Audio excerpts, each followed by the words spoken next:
It's not as simple as it appears. It's very interesting when new curlers come out to try the sport, because when you watch it on TV and you watch the Olympic curlers and everything, it looks pretty easy. It is perfect. When you get new folks out here, it's fun to watch. But anyone can do it, but first things first. A solid scrubbing of your shoes is of importance, but beware once you're out on the ice. That ice is very slippery, and keeping your balance and doing everything like you see on TV is a lot more challenging than it looks. Then you must have a basic understanding of why on earth pushing a polished granite stone down the ice is called curling. Well, curling is the term that what actually happens with the stone. When you throw it and you put a twist onto that stone, the stone, if you need it to curl to get into the position you want, it's going to curl that way. So you're telling it how to go. If you just throw it straight without a curl, it's going to go straight. Yes. But you're turning it so it curls either way that you need it to curl. It's very intricate. It's not just a brute strength where you're trying to knock rocks out of the way. So you're trying to have a strategy in learning how to get rocks early on in certain places so that later on you can use those rocks to score more points. Then after that, it's just kind of learning the touch of how hard to throw a rock and to judge the right distance. That's really the hardest part to me.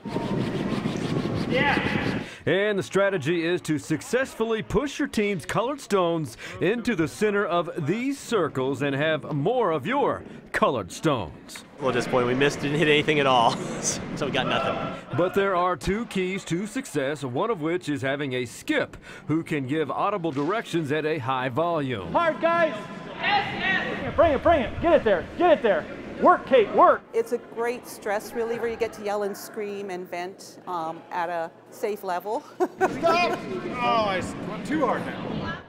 I love the excitement that comes into that when your skip is yelling, you sweep harder, and you're talking to your partner who's sweeping with you. Does it actually make the rock go faster when you yell at it? We wish, but no, it's just kind of more encouragement for the sweepers to really scrub hard and make that ice clean and get the rock from one end to the other. And you're getting it down there, and especially if it's a real close rock that you have to sweep really, really hard to keep it moving just that little inch more that you need. So we're yelling at, just like that gentleman just did, he yelled sweep so the people at the other end can hear him, his sweepers can hear him, so that he can direct them to sweep or not to sweep. And the most important job for these Lonestar Curling Club members is mastering the art of sweeping a path for the stone to travel. It's a very physical sport, and it's very competitive. Physically, when you get out there and you start sweeping, you can get your heart rate up to 175, 200 beats a minute. You know, my wife loves the fact that I'm a good sweeper. She likes me keeping the kitchen clean. Since I can sweep a kitchen like no other, I had to give sweeping and curling a shot. I have never been more excited to sweep anything more than I am right now in my entire life. But it's like chasing a Nolan Ryan fastball. Oh my God, that stone is fast. Now, Buck, for the first time, how was the form? How was it? I know it was not exactly how you instructed me to do, but how was it? You know, Sean, the form was really pretty good. I think you need to get out here a few more times, and it's, you know, practice makes perfect. Now, I did try to avoid burning the stone, so to speak. Yes. These terms, they don't even seem legal to say. There's a whole glossary of terms that I'm sure if you come out here, we can have you up to speed in no time on the lingo.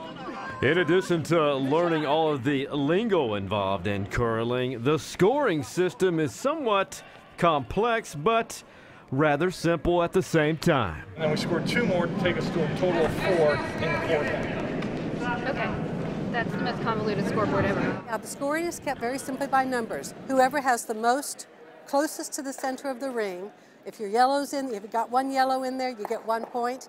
If you have a bunch of yellows and no reds in there, you get 4 or 5, depending on how many stones are in there. Curling is definitely a fun workout, and you can begin training to compete in curling for the 2018 Winter Olympics right here in Austin. Yes. Sean Clinch, KView Sports.